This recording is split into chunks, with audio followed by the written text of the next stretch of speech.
Hello and welcome to Charity's Treasures. Today is Come Follow Me Friday. In the last days, are you going to be a symbol of rebellion or a symbol of charity? Let's talk about it. Around 2300 BC, the Tower of Babel was being constructed. And in this process, God confused the languages of the people. So they could not continue to build this tower because he was really unhappy about this tower being built. Nimrod was a part of this building process. He was known as the Great Hunter, and his name literally means rebel. And we find that he rebelled against God.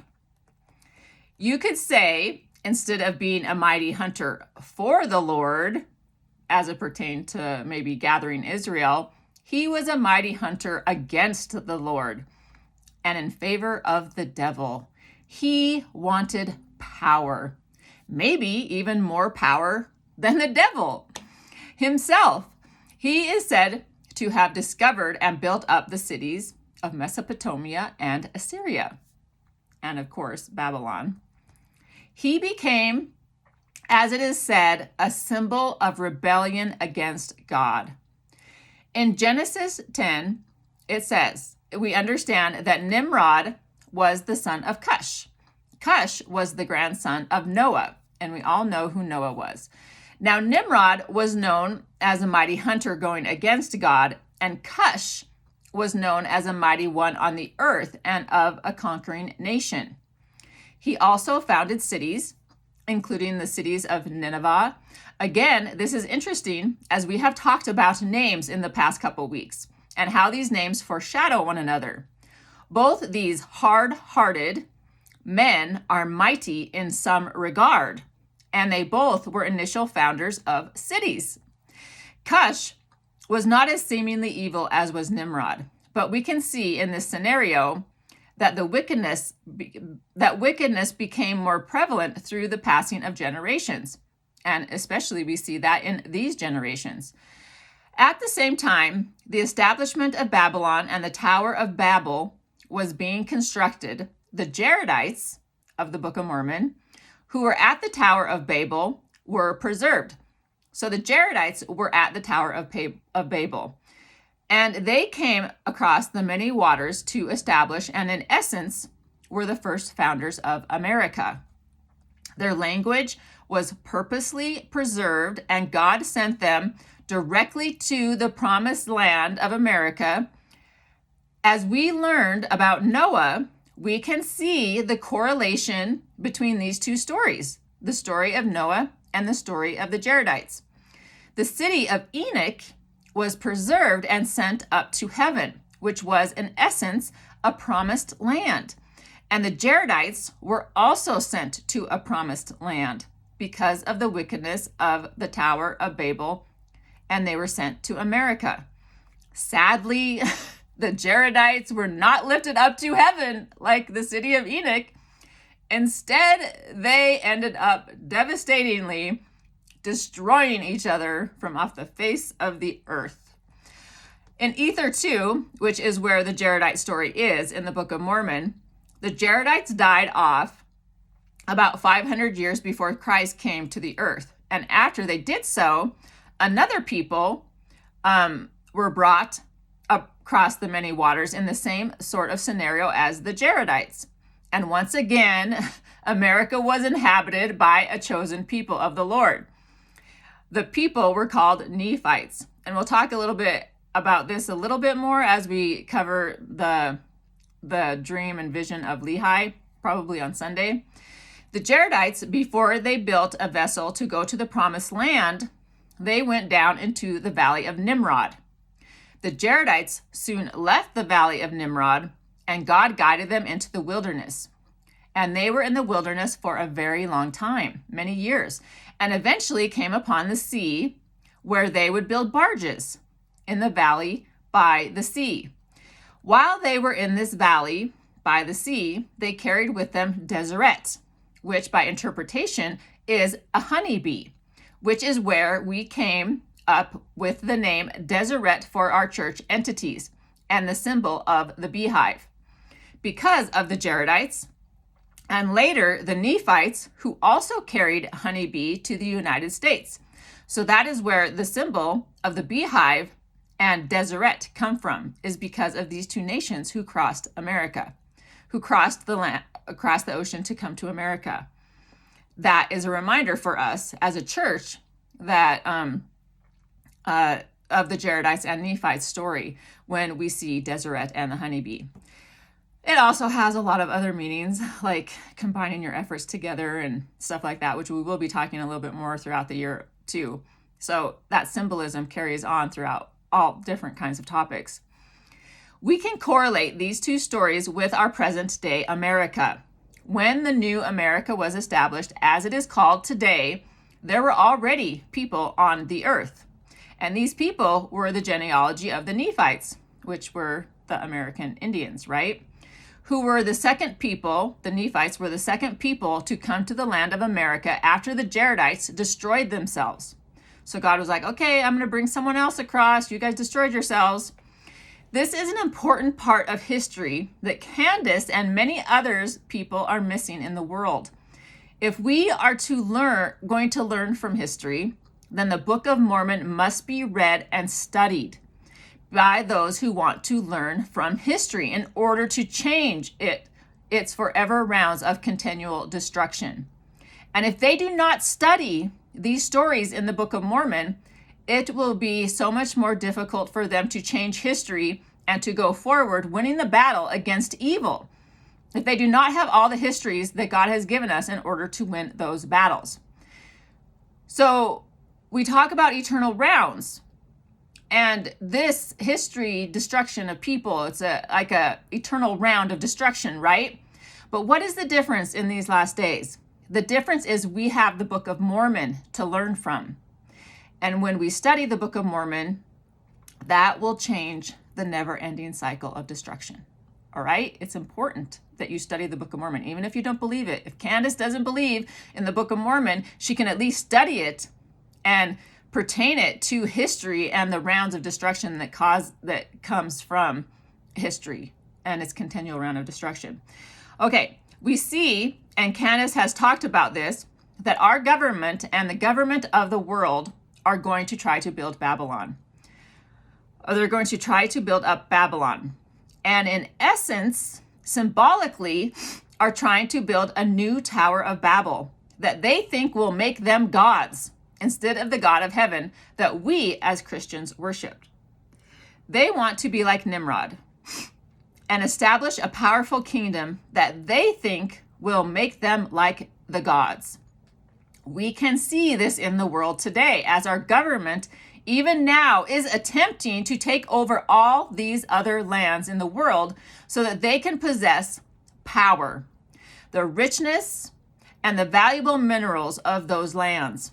And as Candace has mentioned, more so than even having riches is the want for them to have the power that they think made Nimrod a mighty man of conquering cities, and maybe even the souls of men.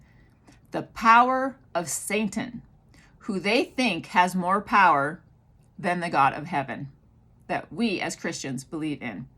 They want this kind of power and think it will help them. Well, in the end, it didn't really help Nimrod, did it? We will talk about this more later. But in essence, I feel we must not take over these other lands, trying to enrich ourselves with their valuable resources, but learn instead how to live in the world as peaceful followers of God, loving one another and teaching one another the things that will help us build up a city like Enoch, instead of the city in the likes of Babylon. A valuable plan to carry this spread of righteousness into the world, as if the city of Enoch is being built presently today, is the building of temples.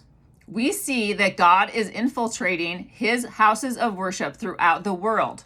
They're in all lands throughout the world. Temples are being constructed in rapid rates.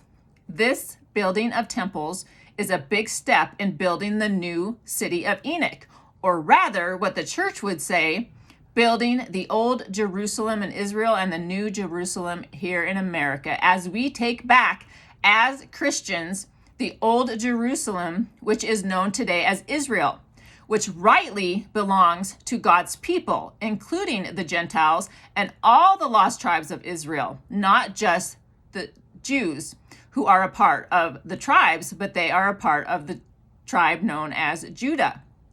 But they are not singly the Lord's chosen people in these last days before his second coming. Basically, every one of us who are living in the world today are considered God's people when we are willing to take his name upon us. The name of Jesus Christ. In Mosiah it says, "And now it shall come to pass that whosoever shall take upon him the name of Christ must be called by some, shall not take upon him the name of Christ, must be called by some other name. Therefore he findeth himself on the left hand of God. And I would that ye should remember also that this is the name that I said I should give unto you, that never should be blotted out, except it be through transgression. Therefore take heed that ye do not transgress the name, that name might not be blotted out of your hearts. I say unto you, I would that ye should remember to retain the name written always in your hearts, that ye be not found on the left hand of God, but that ye hear and know the voice by which ye are called, and also the name by which he shall call you. For how knoweth a man the master whom he has not served, and who is a stranger unto him, and is far from the thoughts and intents of his heart?" Names, as we have been discussing, and how taking those very meanings of the names upon us as beacons of light, bringing knowledge to us about our full purpose and roles on this earth is important. We will continue to discuss the value of our names throughout the year. We will delve into this subject about Babylon and the New and Old Jerusalem more throughout the year, but that will take many episodes because there is so much to cover concerning this topic. The New Jerusalem.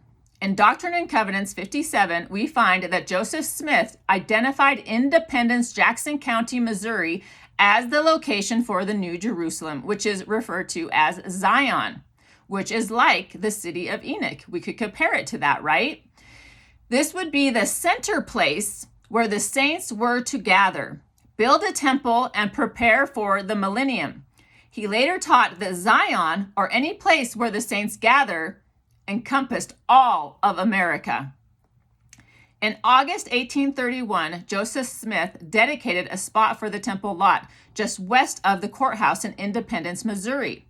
The concept of a new Jerusalem was also linked to the gathering of Israel in the last days on the American continent. Okay, being more like Enoch and God's people. The question is, how do you implement the desire for people in your working community to have this pure love and pure heart that the city of Enoch had? How do you build it up? How do you instill and implement the principles of the law of God in your communities? By ingraining the qualities of charity into your being and being that example. This ingraining process does have to begin in the home. But in the story of Enoch, it also started with one man teaching the gospel to the people in his community because God promised him he was going to open their eyes and instill in their hearts this pure love. You can be that person in your community. I imagine part of this was letting the people see who Jesus really was through Enoch's actions that he displayed and the obedience he exercised. We can be more like the people of Enoch and like Enoch himself. Because Enoch thoughtfully chose to teach the people, an entire city was preciously saved. Does that mean, since we are learning about Enoch and all the stories of the Bible, that America will be saved this year and maybe even the world? Is it possible? The story of Enoch is one of the first stories we study in the Old Testament. My prominent hope is that this story sets the narrative for 2026 as each of us in the world and in America carefully read, purposely ponder, and reflectively pray about his stories. I'm getting too excited. And how these stories immediately affect our life. By the end of the year, as we follow up with the story of Enoch, I hope by the end of the year, we come back to the story with wonder and awe and say, we are also saved. Or at least maybe in the beginning process. We are saved because of the teaching of dedicated people, and because the people they taught turned their hearts purposely towards God. And in this process, aged desires were changed and updated desires were acted upon. And the will of God directly reached the minds and hearts of his people, who will gather as the 12 tribes, overcoming the evils of the world and turn to righteousness, waiting for the Lord, their God, Jesus Christ, to come again the second time. Heavenly Father wants us to choose righteousness. He says, therefore, verily thus saith the Lord, let Zion rejoice, for this is Zion, the pure in heart. Therefore, let Zion rejoice, while all the wicked shall mourn. And Zion cannot be built up unless it is by the principles of the law of the celestial kingdom. Otherwise, I cannot receive her unto myself. And it came to pass that there were no contentions in the land because of the love of God which did dwell in the hearts of the people. This love is charity. We cannot have unity without having people embracing in their lives the characteristics and qualities of charity and those Christ-like attributes. I hope that you engage in this process this year and that we begin to see the city of Enoch being built in America and across the entire world. Goodbye, everybody. And happy Valentine's Day. Sporting my Valentine's Day stuff the last 3 days. I hope everybody has a wonderful day tomorrow. Bye.